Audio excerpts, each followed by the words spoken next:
So when I say small talk or short talk, is from David Woolley of Cytorus, who is speaking about GDPR. I mean, what a hot topic we have at the moment. He'll answer your questions, and with the advent of the new regulations on the 25th this month, he'll guide you through the puzzling mire of terminology. So David Woolley on GDPR. Thank you. Good afternoon, everyone. A couple of quick questions. Would you mind putting your hands up who's heard or aware of the GDPR? Okay, it's more than I normally get at one of these speeches. I've doctored the audience on Could I then ask a second question? How many have actually done anything or undertaken any steps to understand how they measure against it?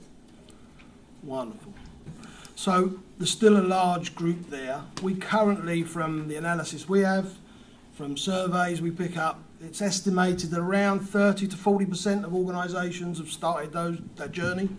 So there's still quite a long way to go for a lot of organisations. So just to set the scene, I've been asked sort of 5-10 minutes just to set the scene, why it's here, some facts, etc. So the basic reason of why the GDPR has come in, it's really taken the current Data Protection Act and taken it up a slight level. The current Data Protection Act, which has been around for over 20 years, was here before the likes of Yahoo, before the likes of Google, and the technology we have today. And so we're working with a legislation, well actually a regulation, that's not in line with today's society. There's a lot of stalls here, we're supporting iCabby, a lot of technology that's come forward that wasn't around 22 years ago. The reason it's here off the back of that scene is actually to protect us as individuals. We're known as data subjects under the GDPR, but it's for us as individuals. Then obviously once you spin that, as business owners and organisations, it brings on a slightly different context, but fundamentally it gives us in this new world rights. So if I use the example of Mr. Trump, who's waived a number of Obama's legislation he's brought in, one of those is around data. So where Mr. Obama said no one, it's an individual's data, Donald Trump's taken that away. So if you're actually in America and you take a local mobile phone, you sign up to Wi-Fi, anything like that, that company now owns your data and they can sell and do whatever they want with it. The European Union has said that's not acceptable. Hence, that's why it's coming in, to protect us as individuals. Some facts. Considering there's so many, you all know, it comes into play this month on the 25th of May. Some of you may not know, it's already been here for 2 years. It just comes into law on the 25th of May. It's currently going through its third reading in Parliament. It was introduced in September 17 and will be called the UK Data Protection Bill. Ours is 3 times as large as the GDPR. And the rationale behind that is because it needs to cover pre-Brexit, while we go through the transition, and post-Brexit. So with that, just as one of the myths that's around, it won't matter once we pass Brexit. It will matter. The government have taken it on. The only way they can exit under Brexit is by taking it on so that organisations can continue to trade, certainly in this digital world. Everyone, I guess the best thing to say is, every organisation that holds, retains, processes, gets given data by individuals need to comply. Which brings on to the next question, which is there is no certification. Currently there is no certificate to say you are compliant. It's all about being in a mature position against what the GDPR expects for organisations to do. The way you process, the way you inform, in your case, all of your passengers, of what you're doing with their data, how you're going to manage it. It's an evidential-based legislation. So what that means is very much there is no point, if there is a complaint made by one of your passengers, one of your members of staff, and the ICO happen to knock on the door, you have to prove in the new world unlike the current Data Protection Act, you're guilty. Now prove you're innocent. Which probably doesn't sit quite well with the legal profession, but that's the position of the GDPR. And why they're positioning that is because you have to have the evidence that you've mapped your processes where personal data is moving. You've undertaken all the appropriate training and education of your staff, and in your case, obviously, it's quite wide with your drivers, etc. So you have to show this. And again, under this new legislation, under the current Data Protection Act, they have to ask permission to come in. So in the recent Cambridge Analytic situation with Facebook, when Elizabeth Denham was on Channel 4, she got an absolute caning in our industry for the fact that she said, oh, we're going to go out and now get see-through courts to be able to go in and investigate. And everyone said, oh, why should you do that? Because they'll just delete all the data. She had no choice. It was her way of basically saying, my hands are tied, actually trying to put some pressure on Cambridge Analytics. In the new world, they can literally knock on your door. Now, a number of other EU countries have already had that ability, but in the UK now, that's a new one from May the 25th.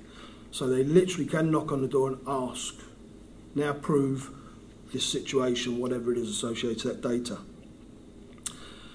Another one, fact is, most people focus on cybersecurity and InfoSec. Why? They have the most money, they publicise the most, etc., etc., and everyone sits there. It relates to 7% of the GDPR. 93% has nothing to do with IT security. It's all about people, processes. That's where you've got to look at it. Some of the new rights that the data subjects have, us as individuals, and so again, passengers, etc., have a right to be forgotten, known as right of erasure. So, if someone signs up on an app that's used for your business, and then subsequently down the line, they send you a notification, I want all my data removed, you have to remove it. And you have to keep that evidence that you've removed it. You've got to write a restriction on processing, which will be an interesting one, because it actually says that us as individuals can restrict that processing, and most people tend to use an employee saying, I don't want you to use that company for processing my wages, which is obviously never going to happen. But it's those sorts of things. They do have these rights. It will just be an interesting one how we see. I won't go through them all, but the bottom line is on this is that whenever there is anything like this, including what they call a subject access request, which if anyone who hasn't heard, they've been around for years anyway, they're changing it. You have all of these I've just mentioned, plus more, you have 30 days to comply with. So you have 30 days to remove that person's data. You have 30 days to supply. Just a couple of quick myths. I've already touched on Brexit. It comes in May, so no one won't expect us to be ready. As I said, there is no grace period according to the ICO. It's been in since May 16. We've had 2 years to be ready. As I said earlier, our knowledge, our information says 30 to 40% have only started that journey. All I would say is show that you're on that road, show you're taking steps. From the discussions we have with the ICO, we're currently working across 36 countries, so a number of commissioners all across Europe they're really at this stage really interested in those who have done nothing. If they get a complaint, they turn up and you've really stuck your head in the sand, then they're interested. Otherwise, they're going to ask you, can you move faster, get your house in order quicker? That type of tool, that's how they're going to approach this. Just very quickly, just on this, the ICO won't come after SMEs. Unfortunately, they won't in terms of proactively. They've been very clear they do not have the headcount. They will work on the basis of a complaint basis, and that's how they will approach. So all that's very negative, there is major upsides. If you embrace it, we've got a number of case studies where we've helped organisations already and have actually seen their revenues increase. Staff, customers, everyone wants to be with a company that's taken this seriously. Most of you are probably already doing the right thing. The jump and the gap probably isn't that significant. You just need to understand what it is and put the right actions in place to get there. But it really is about embracing it. You will get greater customer loyalty. We've got, taking it down, it's very small. We have a home oil for those who live in the sticks. If we use the home oil, a gentleman, how many get customer thank you letters, not that many, so he got 2 dozen, which he was particularly achieved, but he was more pleased when he saw 15% revenue growth. So there is ways to do it. It's your asset. A lot of these IT, the solutions that are on offer is about giving you more knowledge and information. That knowledge and information is your asset. Don't lose it. Do the right thing. There is advantages and benefits from doing it. So thank you. It's real quick. Well, David, one of the questions that we had, which I think I need to ask for our specific audience, and I will throw these questions open in a few moments, is what penalties will now be imposed on taxi and private hire companies for non-conformity to GDPR? And how will this be policed? I think that's the important question we need to ask. So if you take literally the GDPR, so I'm literally going to give it as it comes out, there's 2 bands of fines. The first one is 2% of global turnover, or 10 million euros, whichever's the higher. Or the second band, which is based around sensitive personal data, and which from my conversations this morning I'd suggest you probably don't have, unless for employees you may, is going to be 4% of global turnover or 20 million euros, whichever's the greater. Now that's the maximum fine they can give. Recently Google were fined, and if you actually work it out, it comes to something like 3.9% of their global turnover, which is quite spooky in some ways. But really, they're not going to fine SMEs anything like that, the percentages or anything. They will fine, but at the moment, again, the conversations we're having and the open statements the Commissioner's making, if your journey to where you think you're mature against the GDPR is, say, December of this year, and they do investigate and find you guilty, they're more than likely going to say, spend some more money, get some more resources and get there by October, please.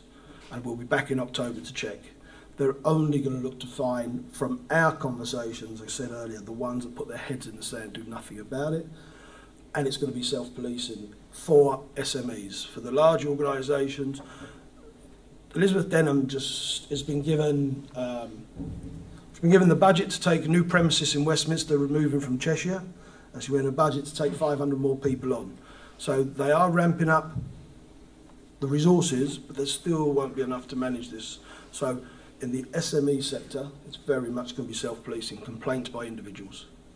And lastly, the other question that we had on numerous occasions was, what should I do now if I hold data from my passengers, their address details, phone numbers, bank details for accounts, and by what deadline? But what do I need to do now? It's now May the 9th, May 25's a couple of weeks away.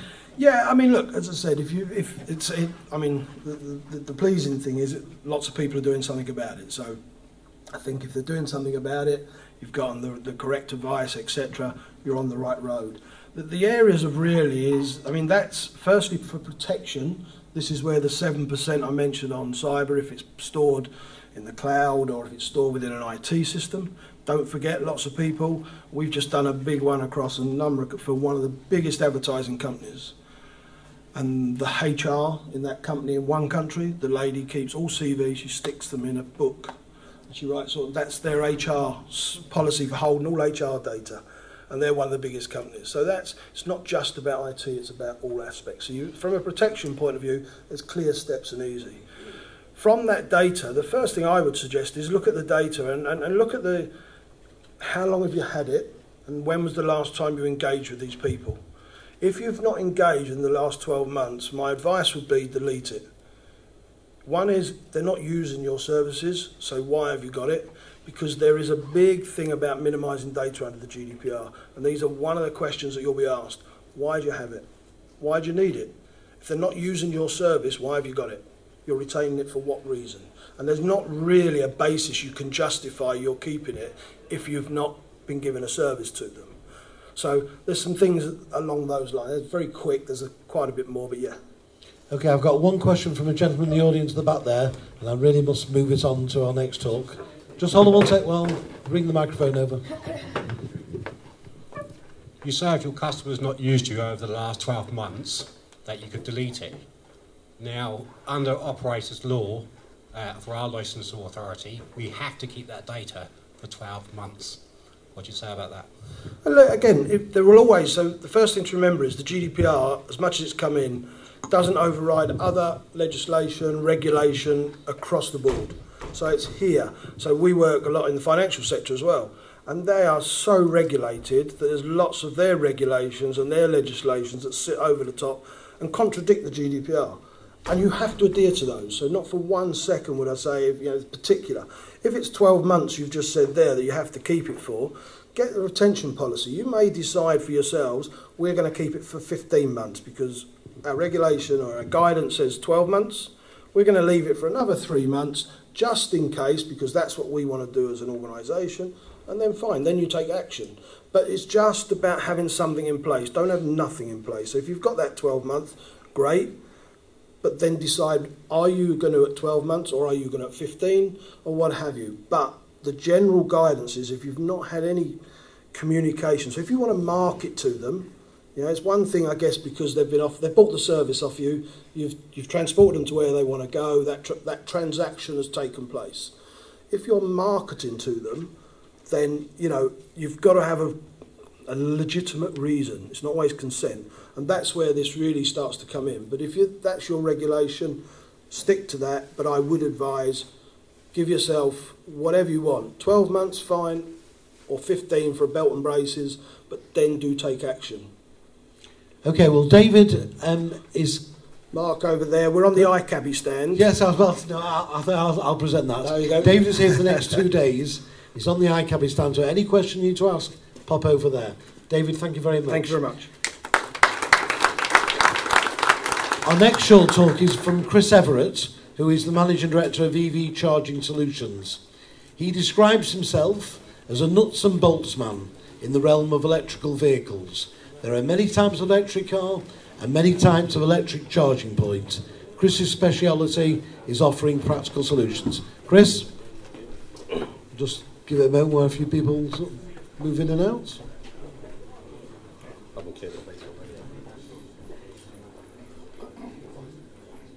Okay, Chris, over to you. Thank you. Thanks for the introduction. Thank you for letting me speak on it.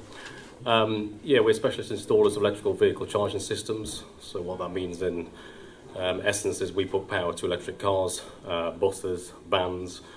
We install the petrol stations of the future. So we say we're aware there's a lot of taxi drivers who will have to make the change. I spoke to one today and a few others, and there is increasing pressure on those operators to make the change either because they want to be seen to be green or because legislation means they have to. This brief presentation today will give you a little bit of an understanding in what you need to know and if you're looking to make the transition. The main things you need to be aware of is the fact that successful installation of charging infrastructure comes down to 2 main factors, which is power and location. Without the power, the business model won't work. Without the right location, it won't work either. When we talk to clients about power and power requirements, the thing you need to be aware of, the building you operate from or your premise, that building was designed with a load profile, might be 15, 20 or 30 years ago, before electric vehicles were introduced. It might only have a certain amount of capacity available, and what you're going to do is, by putting in more infrastructure, you're going to be doubling, trebling, or putting even more power on that actual existing supply. Now, it's not an endless supply. It's not like a tap, you keep turning it and it will keep coming. Eventually, the fuses in that protected device will operate. So for those who have power restrictions and power requirements that need to be upgraded, it can be quite a costly exercise. It will often involve the network operator who puts the power into your building from the main streets.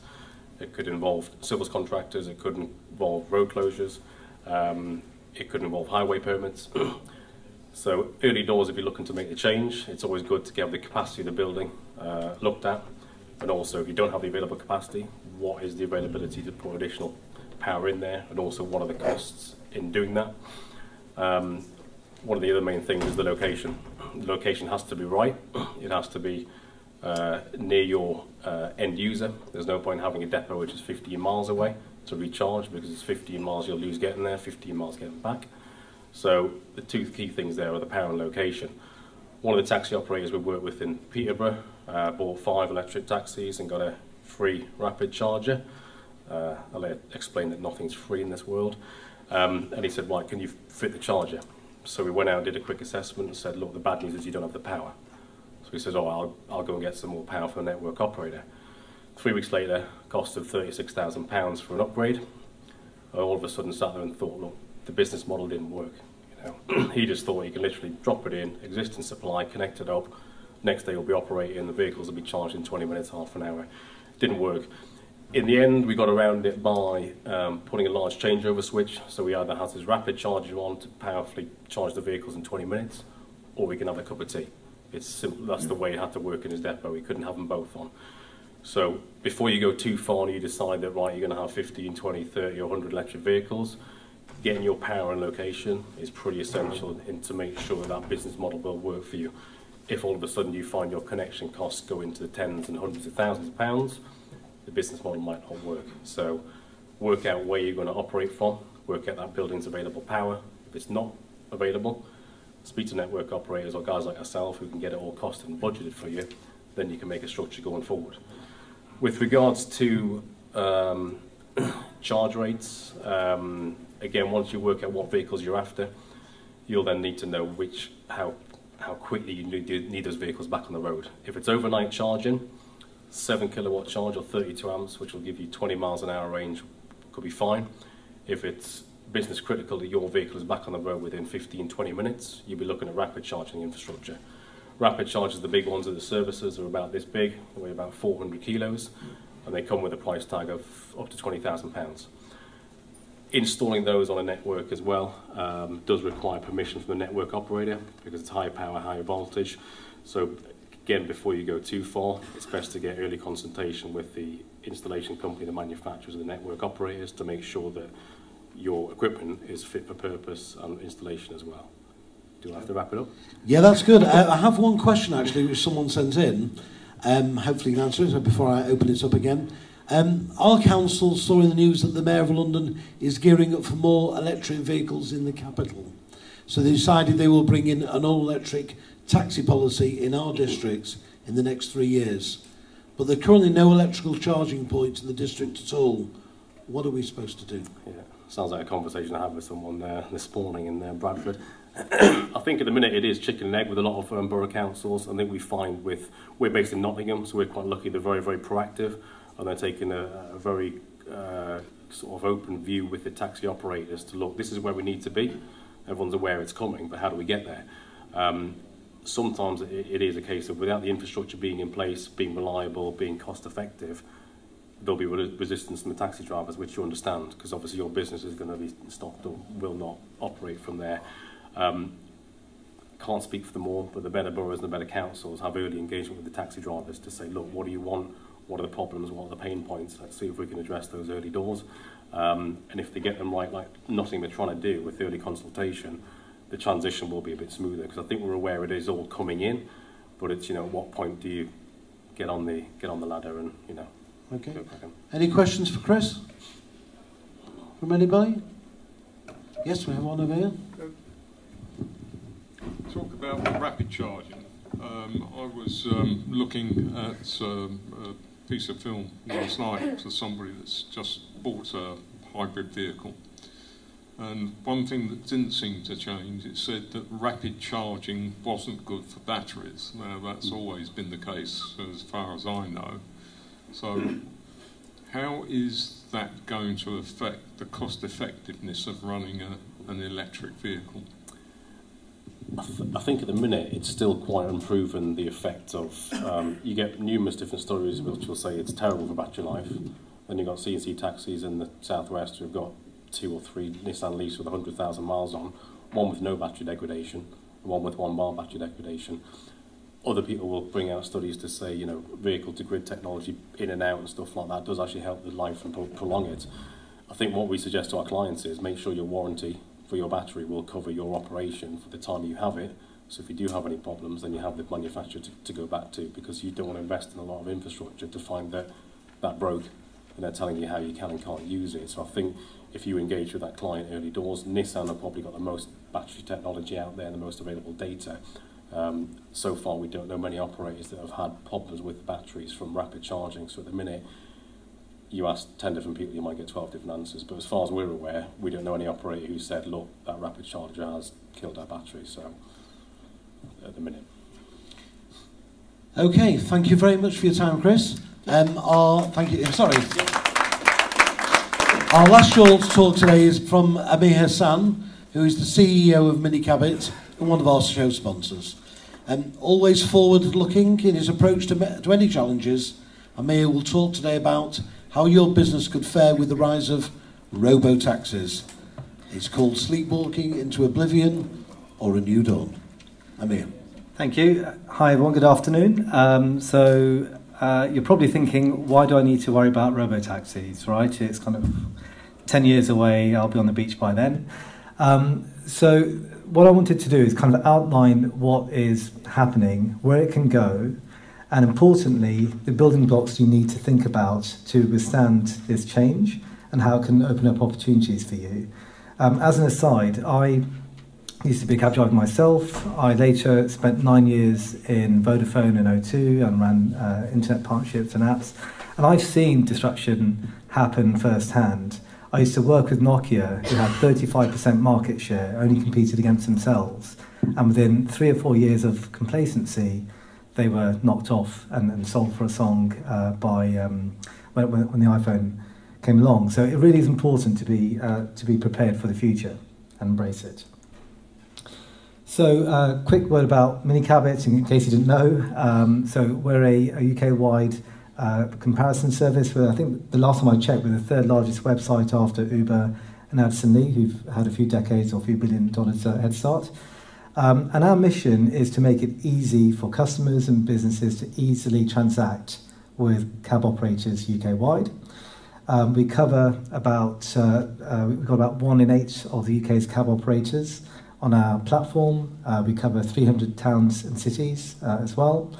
And what we really do is try and move the proposition away, not just competing on price, but also on quality, reach and choice. And I'm proud to say that we're the highest rated platform on Trustpilot. And you'll see later on, it's not just about us, it's actually about the drivers and the cab operators as well. We recently won awards for our platform. We beat Addison Lee at the Business Travel Awards for the best self-booking tool. And we've got a lot of partnerships which we can help bring business for you, which you wouldn't be able to get on your own. So we power the booking platform for Heathrow, Expedia, City Airport, Notorious Body, and many others. So onto the topic. Well, you just heard about electrification and what's happening there. Clearly, it's happening now. We're hearing that many of the large manufacturers are going to have all electric fleets within the next 5 to 10 years, and that should mean lower running costs, but also the cost of ownership of the cars might start to go up, and you're hearing about car manufacturers trialing different ownership models. So I think Subaru actually has a subscription service in the States, and you'll see many others coming to the fore. The next step in a few years' time is connectivity. So these cars are almost like big mobile computers roaming the road, and you'll be able to understand as an owner how your car's performing real time, but it should give rise to much better safety features. But again, that cost of the vehicle is going to go up. And then within about 5 years, we'll start to see autonomous or self-driving cars. There are experiments happening here in Milton Keynes, in Coventry, in Greenwich and elsewhere, but my guess is within 5 years you'll start to see meaningful adoption of autonomous cars on the roads. So what are the challenges? First of all, clearly there's a regulatory framework that needs to catch up with all the different scenarios. So if you've got a car that is programmed to choose between, God forbid, the crashing into, thinking of all the horrible scenarios, the child versus a group of elderly people, how do you program that? How do you deal with all these different scenarios in terms of the insurance? Who is ultimately responsible? Is it the software in the car? Is it the car owner? Is it the car maker? Can a car be hacked? Right, and again, who's liable in that event? but also some interesting use cases. So as a cab operator, if someone throws up in the back of the car, who's going to clean up a self-driving car? Who's going to police the passengers' behaviour in the back? Who's going to help elderly customers get in and out of a car, or the disabled? So it's still lots of questions, but also some opportunities. Ultimately, if you take the driver costs out of the equation, it should lead to a lower cost of servicing a trip, no waiting time and so on from an operator's perspective. And what I foresee is that, particularly in the low friction routes, I remember, as a cab driver, doing that £5 fare from the local office to the train station, is not exactly number one on most drivers' lists. So those kind of low friction routes, where there's not much traffic and easy to monetize, I can see that being the first range of routes that are being adopted for autonomous vehicles. The way that the car might change could be impacted in terms of the layout if there isn't a driving wheel. So the car could become more of a meeting space. It could become an entertainment space, for a long-haul trip. And importantly, because these cars are connected, the way that a customer can interact with the car could be different. So if I get into the car, it might recognise me, my Spotify music lists, and play certain adverts targeted at me. It may be pie-in-the-sky stuff, but when you see players like Google and Apple looking at the space, there's a certain air of inevitability about it. So if we look at what the current landscape looks like, very simply put, the car manufacturers manage the hardware, right? They make the cars for you. You go out and provide the service, you find the customers, you manage them. You might play with their data, and I put a kind of small c with that. I don't think, as an industry, we maximise what we can do with that customer data going forward in understanding, in terms of understanding customers' habits and choices. And then ultimately, you're managing the drivers as well. Now, if you fast forward in an AV world, that could start to change. We're seeing car manufacturers recognising that people don't want to own cars, and even for the fleets, it might be too expensive for them to buy the cars. So they might become almost what we call a full stack provider, where they will run a service for customers to manage mobility as a solution. And they'll find the customers, they'll manage the data, they'll importantly have the cars learning about transport patterns as well, right?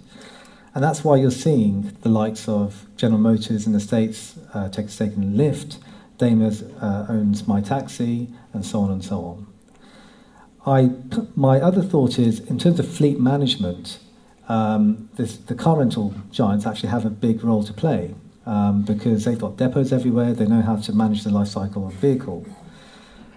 Clearly, Uber recognises that as a long-term direction they want to move into, and you're seeing already the likes of Apple and Google, who pioneered this space through their Waymo division, pushing this pretty far. So I think even Apple had partnered with Hertz to manage their fleets in Arizona in their trials.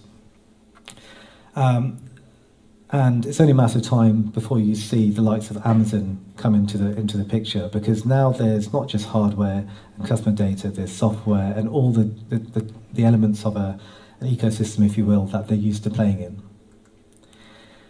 It also gives rise to some interesting outcomes. You could start to see other travel and lifestyle brands recognise an opportunity. So just purely hypothetically, you could have Virgin, who knows how to market to customers. They have a touch point with customers, let's say through their rail franchise. They might say, well, actually, we'll partner with a car manufacturer to run a fleet from all our stations, we'll manage the customers, we'll analyse the data, and so on. You might even get a more tactical fringe example where, let's say, at the Dorchester Hotel, you could have Mercedes partnering with Armani to clad out the interior of their cars to run a shuttle service from the Dorchester for their premium customers to Heathrow Airport. The point is, there's all sorts of opportunities, and we need to be prepared for how we can fare in this world. So I do ask the question, can cab operators survive or thrive? And the comment I always make is that the coffee vending machine didn't put the cafe barista out of business. If anything, the barista is enjoying a renaissance, right? The coffee vending machine probably, depending on your taste, represents the kind of lowest common denominator of service, whereas the barista is all about the personal touch. And what we're seeing is customers value personal service when they see it. So you can't read it here, but this is just a selection of reviews that we've had on our platform just in the last 2 weeks about the service that they've enjoyed. And the number of times they call out the driver, Roy was a great driver, John was a great driver, the driver helped me do this and that. It's not about the tech, it's not about the price, it's about the service. Yeah? So, what does that mean for you today? Well, you've got a lot of strengths already, right? You know how to manage your service. Start future-proofing your expertise. So look at your pricing. Gone are the days where you could kind of get away with a crazy price on the phone and make it up. Customers are a lot more price savvy. So use data to help optimize the price you're offering. Use data to understand who in your fleet, which drives offering a great service and who isn't. If you don't have a dispatch system, do get one, because at some point the data that you're going to be collecting needs to be managed.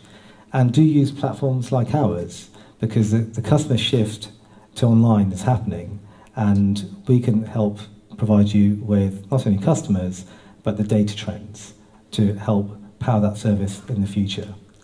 And so I just leave with that last point. We don't need to be the next Nokia, right? Thank you very much. Mr. Abi Hassan.